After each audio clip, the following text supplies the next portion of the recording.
Hi everybody, I think I'm now the last one today, so bear with me because I know it's, you guys have gotten a lot of information so far. So as a brief introduction, my name is Julie Lascar. I'm from Digital Asset. We are a tech company that developed the technology behind the Canton Network, which is a layer 1 public blockchain with privacy built in. A little bit about myself, I lead policy efforts at Digital Asset, and before that, I spent about a decade in national security at the US Treasury Department doing sanctions policy, AML policy work, also around digital assets. So I've spent a fair amount of time in this space thus far. So I'm going to take a little bit of time to just ground us, and I think it really goes back to Sandra's comment, which is like, what are these tokens that we're talking about? What are we doing when we talk about tokenization? And so when we at Digital Asset talk about tokenization, we talk about taking an asset that is off-chain or that it's going to be issued directly on-chain and making sure that that on-chain token has the same rights and ownership and economic and legal rights as the equivalent asset off-chain. And I'll just give you a very basic example. Let's take a US Treasury. I don't know if any of you guys ever got US Treasury bonds, but I have found mine from, back at the paper bonds, but, we do a little bit less of the paper bonds. So somebody got it. But what that is you're taking that exact Treasury entitlement that may be sitting at a CSD like DTCC, you are putting it on chain, and it has the same legal and economic rights. It says you have the entitlement to that US Treasury. And so when we really talk about tokenization, what we're changing by putting something on the blockchain is how that asset is being recorded. So if it's a security, you may have a file, you're gonna have a file off-chain that's gonna record who actually owns that security or who is the holder of that entitlement. So when you put something on-chain, what you're doing is changing where the books and records live.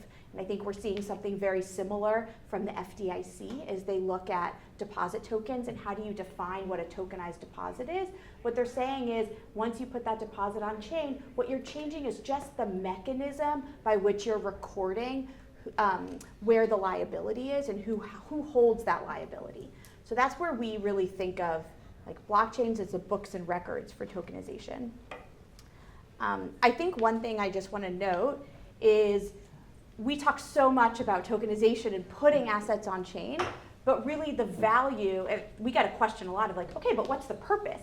And I think the purpose is what you can do when you actually put the asset on chain. And so you can have an asset that is issued, and then it can be transacting through a trading app. You can go through a financing app, you can go through a settlement app. So you do all of those steps of a securities transaction on chain in a more seamless fashion. That's the value. It's more than just putting an asset on chain. So we at the Canton Network are really focused on bringing capital markets on chain. But I think this question that we often get, and for people who have been in the digital assets industry for a while, it's okay, but what's happening? When is it going to happen? And a critical question is, well, what are the barriers of why we don't see everything moving on chain right now? First, from a regulated financial institution perspective, we really see that regulated financial institutions are looking for privacy. So, and by when we say privacy, we mean privacy, not anonymity, which means they need to comply with their AML obligations, comply with their customer onboarding obligations, comply with their sanctions obligations, their record-keeping obligations, but they don't want everybody else to see all of that data. They need to see it, and then they need to be able to meet their regulatory obligations and report as necessary. Another thing that financial institutions are really looking at when we talk about capital markets is they need consistency of throughput. So we don't want to live in a world where suddenly you can't transfer an equity. You can't transfer a US Treasury. We depend in this country on the stability of our capital markets, and financial institutions want to make sure that anything they're putting on chain has that same ability to scale, is reliable, and they know what kind of their fees are on a regular basis. The last is control, and I think this is really a critical one that we have spent a lot of time thinking about. Every financial institution that puts assets on chain, every institution that puts an app on chain, they need control, meaning they want to understand and be able to choose who can access it, who can't access it, how it's governed. And so that's another critical element that we think needs to exist from a layer 1 blockchain perspective. So in the dialogue of what does it mean to be a blockchain and where do you fall in this spectrum, we hear a lot of terminology about, well, are you permissionless? Can anybody access you? Are you public? Are you private? Do you need permission or like approval to use the layer one? And we really compare it to the internet, which I find to actually be a really fair analogy, which is the internet is open. Anybody can use the internet. But when you go to your bank website, I won't name names, but I do my online banking, you put in your name and your password, and that's how you get access. So that's a more permissioned app. And so here you just see on the right-hand side a range of what does it look like on chain from a permissionless, and public to more permissioned apps. So your automated market maker is going to be in the anybody can access. Your corporate interbank repo market, your accredited investor lending pool kind of sits in the middle because of what it means to be an accredited investor. But the purpose is that, like the internet, you're going to have a range of access, and you want to make sure that from a blockchain perspective, you give institutions and retail customers that range, because different institutions need something different, and different builders need something different on chain.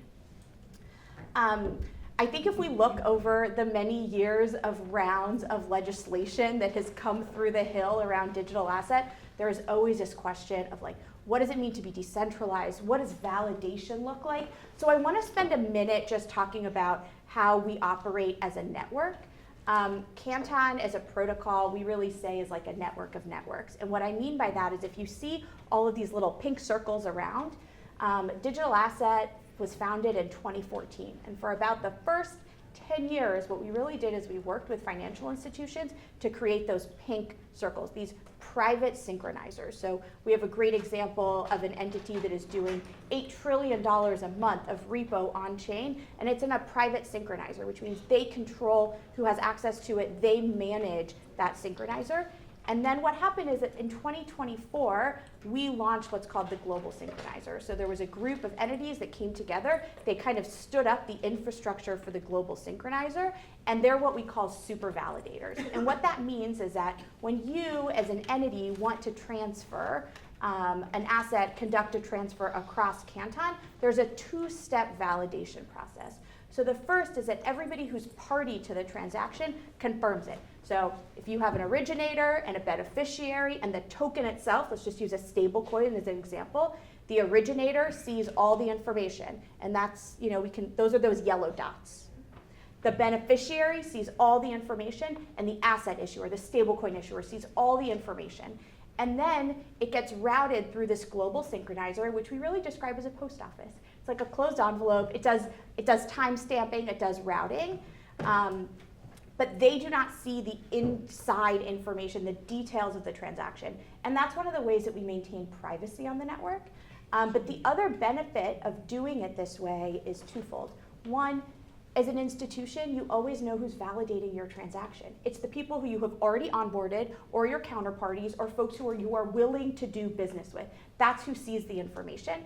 And then this global synchronizer is stood up and coordinated by 52 now super validators. And who those super validators are is also public information. So you can go on a website and find out who they are, which again means that every financial institution knows who is touching or routing their transaction, which is critical because they don't want to give away control they don't want to give away control, essentially. I want to spend a minute talking about what privacy looks like. I think I alluded to this, but the way that we do privacy on Canton is pretty unique because our privacy is not about using zero-knowledge proofs or like new privacy technologies. It's really about segmenting data. And so this is a great example of what that means. You have Bob, you have Alice, which I feel like every L1, I've been in presentations where we all use Bob and Alice. So hopefully I'm your first Bob and Alice of the day. But what you see is Bob and Alice are going to swap a security for cash. So Bob and Alice are both going to see all of the information because they're the originator and the beneficiary. They're the two parties involved in the transaction. Your bank, which is really responsible for moving that cash leg, they're just going to see the cash transaction. And then the asset, which is your CSD, which is, if we're talking about in the US, we're most likely talking about DTCC, is going to see the asset or the entitlement moving. And the reason that this matters again is you want to make sure that all of these entities have sufficient information to meet their regulatory obligation, and that's the critical point of where we think of financial privacy.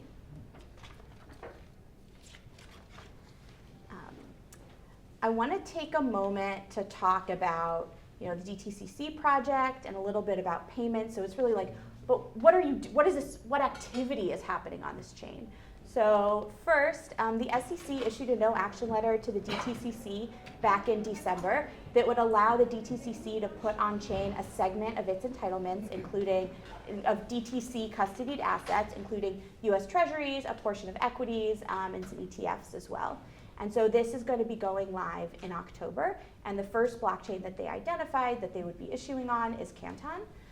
We'll be doing production trades in July to demonstrate and make sure that financial institutions are ready for this. But I think, as I mentioned earlier, a critical question is not just bringing the assets on chain, but what are you going to be doing with it? And so once these assets are on chain, and I think treasuries are a great example, you're able to more easily do on-chain repos, trading, margining. And so what we have on the right is some of the different apps that are being brought on chain in order to enable this to happen. Another thing I want to mention is we have a partnership with multiple credit card companies, but really like credit card network operators. And I think that a lot of time from a Canton perspective, we talk about capital markets, but I want to mention the payments ecosystem because I also think that that's something that is really going to ideally impact the lives of merchants. So right now, a merchant, I go to a store, I pay with my credit card, that merchant's probably going to get their final cash in 3 days, 2 to 3 days. And the reason is because the acquiring banks and the issuing banks all need to transfer funds, it needs to settle. And so what the credit card networks, and we're working very closely with Visa and a stablecoin issuer on this, is starting to think through how do we actually do that settlement of the back end on chain so that instead of 3 days for your merchant to receive their money, they can receive it much quicker. And I mention that because a question we often get is like, okay, but when are your consumers going to see the benefits of activity on chain? And I actually think that the credit card company is a great example. Like, these are small businesses that are paying credit card fees that are waiting multiple days for them to receive their funding. And I think the payments example is a great one. The last thing I want to say, because of where we are, is as I talked about some of the barriers to kind of full adoption and bringing more assets on chain, is making sure that financial institutions have the regulatory durability to build. And what that means is now there's regulatory durability from Genius to invest in stablecoins and use stablecoins. As the FDIC puts out rules on tokenized deposits, banks are feeling that comfort because regulations are more durable. Like statutes are the most durable, then we've got regulations. The least durable is guidance and FAQs. And so one of the things that we are looking for from a legislative perspective, but also from a regulatory perspective, is how do you get baseline durability? Like in Clarity, you have things like bank permissibility, which means banks can use DLT. That sounds so basic, but that's actually really critical for banks to get that comfort to feel like they can build long term. Things like the SEC should update their regulations to say that DLT can be used for books and records.